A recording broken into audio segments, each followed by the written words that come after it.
নমস্কার, আমি তোমাদের বন্ধু নন্দিতা। রাতের নীরবতায় কখনো কি শুনে দেখেছ চাঁদের মায়াবী আলোয় বাতাসের নিঃশ্বাসে এক অদৃশ্য সঙ্গীত বাজে, যেন কেউ প্রশ্ন করছে, কে জাগো আজ, কে জাগো আমার অপেক্ষায়। এই প্রশ্নটাই তো কোজাগরীর আসল মন্ত্র। কে জাগ্রত, কে চায় আলোকিত হতে? যে হৃদয় ঘুমিয়ে পড়ে সে তো শুধু অন্ধকারই দেখে, কিন্তু যে জাগে, যে নিজের ভিতরের প্রদীপ জ্বালিয়ে রাখে, সেই হৃদয়েই মা লক্ষ্মী করুণা বর্ষণ করেন। তুমি কি কোজাগরী পূর্ণিমার রাতে সেই আলোয় জাগবে? বন্ধু, এই পূর্ণিমার রাত শুধু চাঁদের আলোয় ভেজা এক আকাশ নয়, এই রাত এক আত্মার শুদ্ধি, এক স্মরণ। আমরা কারা, কোথা থেকে এসেছি, আর কিসের সন্ধানেই বা আছি? বাতাসে এখন চন্দনের গন্ধ, দূরে দূরে প্রদীপ জ্বলে উঠছে একে একে।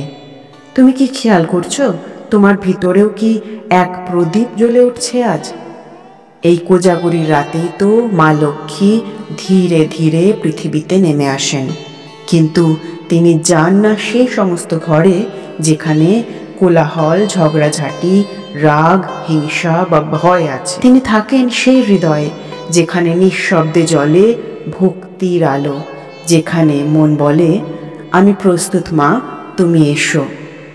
বন্ধু, তুমি কি জানো মা লক্ষ্মী শুধুমাত্র ধন ঐশ্বর্য দেন না, তিনি দেন স্থিতি, তিনি দেন শান্তি, তিনি দেন এমন এক স্বর্গীয় আলো যা তোমার ভিতরের অন্ধকারকে চিরতরে দূর করে দেয়। কিন্তু বলো তো, আমরা কি কখনো নিজেদের প্রশ্ন করেছি আমাদের জীবনের সমৃদ্ধি কেন হঠাৎ করে থেমে যায়? কেন কিছু আশীর্বাদ ঠিক দরজার সামনে এসে আবার ফিরে চলে যায়? হয়তো কোথাও আমরা জেগে থাকি না, হয়তো বা আমরা ভুলে গেছি মা লক্ষ্মীকে পেতে হলে প্রথমে স্মরণ করতে হয় আলোকে। বন্ধু, আজ আমি তোমাকে কোনো নিয়ম শেখাতে আসিনি, আজ আমি তোমাকে মনে করাতে এসেছি কোথায় বা কিভাবে তুমি নিজেই তোমার আশীর্বাদের পথ বন্ধ করে রেখেছ। প্রথম ভুল, অগোছালো মন আর অগোছালো ঘর। যখন ঘর বিশৃঙ্খল তখন শক্তির প্রবাহ থেমে যায়। আজ একটু ভেবে দেখো তো, তুমি কি নিজের জীবনের অগোছালো কোণগুলো পরিষ্কার করেছো? মনে রেখো বন্ধু, ঘর পরিষ্কার মানেই কিন্তু মন পরিষ্কার। দ্বিতীয় ভুল, অভিমান, রাগ আর হিংসার আশ্রয়। এই তিনটি হলো সবচেয়ে বড় অন্ধকার। যখন তুমি কাউকে ক্ষমা করো না, তখন তুমি নিজেই জীবন থেকে আলোকে ঠেলে দূরে সরিয়ে দাও। প্রতিদিন নিজের মনে বলো, আমি কৃতজ্ঞ, আমি মুক্ত, আমি আলোকে বরণ করছি। তৃতীয় ভুল, এটা ভুলে যাওয়া যে পুজো কেবলমাত্র একটা আচার নয়, এটা হলো অনুভব। যদি শুধু প্রদীপ জ্বালো কিন্তু হৃদয়ে জাগরণ না থাকে, তাহলে কিন্তু মা লক্ষ্মী তোমার পাশে দাঁড়িয়েও তোমাকে দেখতে পান না। চতুর্থ ভুল, অহিংসা আর কৃতজ্ঞতার অভাব। অন্যকে হিংসা করা, ক্ষতি করা, স্বার্থপর হওয়া, কৃতজ্ঞতার অভাব থাকা, এই সমস্ত থাকলে মা লক্ষ্মীর কৃপাধারার প্রবাহ বন্ধ হয়ে যায়, বিরূপ ফল আসে জীবনে। মাতৃভক্তি হলো মানুষের সেবার এক অনুশীলন। সবার প্রতি ভালো মানসিকতাকে মন থেকে আলিঙ্গন করো, বলো, মা আমি কৃতজ্ঞ, আমি সবার জন্য ভালো চাই।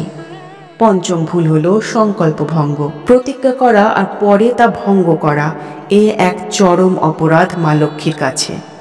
আত্মবিশ্বাস আর মায়ের আস্থা দুর্বল হয়ে যায় এই সমস্ত কাজ করলে।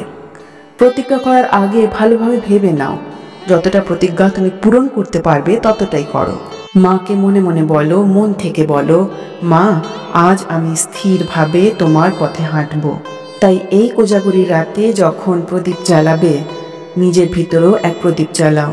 এই কোজাগরী পূর্ণিমার চাঁদের আলোয় কিছুক্ষণের জন্য চালের পায়েস রেখে দিও বাটি করে, আর পরের দিন সকালে সেটাকে ভাগ করে দিও কিছু দরিদ্র মানুষদের মধ্যে। কারণ যে ভোগ ভাগ করে সে কখনো জীবনে অভাব দেখে না।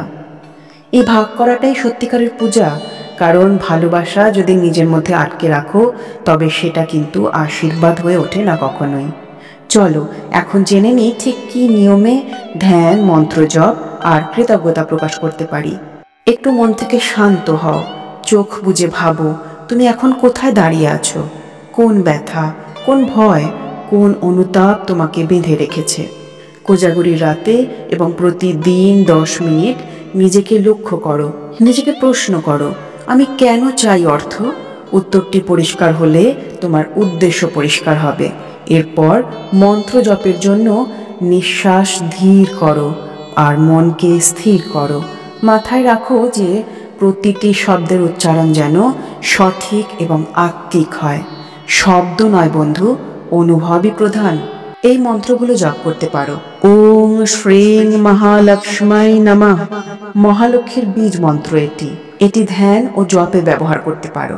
ওং ধন ধান্যায় নমঃ, ধন ধান্যের আয় বৃদ্ধির জন্য ন্যূনতম জপ হলো এই মন্ত্র। ওং শ্রীং লক্ষ্মাই নমঃ, ঘরের স্ত্রী বৃদ্ধির জন্য এই মন্ত্রটি জপ করতে পারো। নিজে থেকে সংখ্যা নির্ধারণ করো যে কতবার তুমি মন্ত্র জপ করতে চাও। ছোট সংখ্যা দিয়ে শুরু করো আর ধীরে ধীরে বাড়াও। সেটা শুরু হতে পারে 11 বার জপ থেকে, আর খুব ভালো হয় যদি আস্তে আস্তে 108 বার জপ করা অনুশীলন করতে পারো। কোজাগরীর আলোতে প্রতিজ্ঞা করো, আমি আমার সমস্ত পুরনো দুঃখ, অভিমান আর অনিশ্চয়তাকে আজ মুক্তি দিলাম। আমি জাগ্রত, আমি আলো, আমি আশীর্বাদিত। এই বাক্যগুলো উচ্চারণ করো বারবার মন থেকে। প্রতিটি উচ্চারণ তোমাকে ভিতর থেকে বদলে দেবে। আচ্ছা বন্ধু, তুমি কি অনুভব করো না অনেক দিন হলো তুমি নিজের মধ্যে শান্তি খুঁজে পাওনি? যে আশীর্বাদ তুমি বাইরে খুঁজছো তা কি তোমার নিজের ভিতরেই ঘুমিয়ে নেই? আজ তোমার কাছে কিছু প্রশ্ন রেখে যাই। তুমি কি জানো কবে তোমার আত্মা সত্যি জাগ্রত হয়েছিল? তুমি কি এখনো নিজের অন্তরের কণ্ঠ শুনে চলেছ? তুমি কি আজ নিজেকে ভালোবেসে বলেছ ধন্যবাদ? তুমি কি কখনো থেমে ভেবেছ তুমি কতটা ধন্য শুধুমাত্র জীবিত থাকার জন্যই? মনে রেখো বন্ধু, ঈশ্বরকে খুঁজে বেড়াতে হয় না, তাকে শুধু স্মরণ করতে হয়। তুমি তাকে শুধুমাত্র মুখ দিয়ে ডাকলে হবে না, যখন তাকে মন থেকে স্মরণ করো তখনই তিনি নীরবে এসে দাঁড়ান তোমার পাশে। এই বছর কোজাগরী পূর্ণিমার রাতে আমি তোমার হৃদয়ে একটি মাত্র কথা রেখে যেতে চাই। জাগো, জেগে ওঠো ভালোবাসায়, জেগে ওঠো আলোয়, জেগে ওঠো নিজের প্রতি বিশ্বাসে।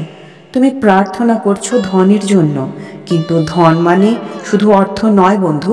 ধন মানে স্থিরতা, আত্মবিশ্বাস, ভালোবাসা আর সেই শান্তি যা শুধু তোমার ভিতরে জন্ম নেয়। তুমি যদি সেই শান্তি অনুভব করতে পারো তবে জানবে মা লক্ষ্মী কখনোই তোমার ঘর ছেড়ে যাননি। তুমি কেবল কিছুদিনের জন্য ভুলে গিয়েছিলে তাকে। বন্ধু, এই কোজাগরী পূর্ণিমার আলো যেন তোমার জীবন আলোকিত করে তোলে। সব ব্যথা, সব ভয়, সব অনিশ্চয়তা গলে যাক এই আলোর স্রোতে। কমেন্টে লিখে জানিও আজ তুমি কোন মন্ত্রে, কোন সংকল্পে আর কোন আলোয় জেগে উঠলে। আমি নন্দিতা মৃণাল ভাইবস থেকে তোমার পাশে আছি তোমার আলোয় পৌঁছানোর যাত্রায়।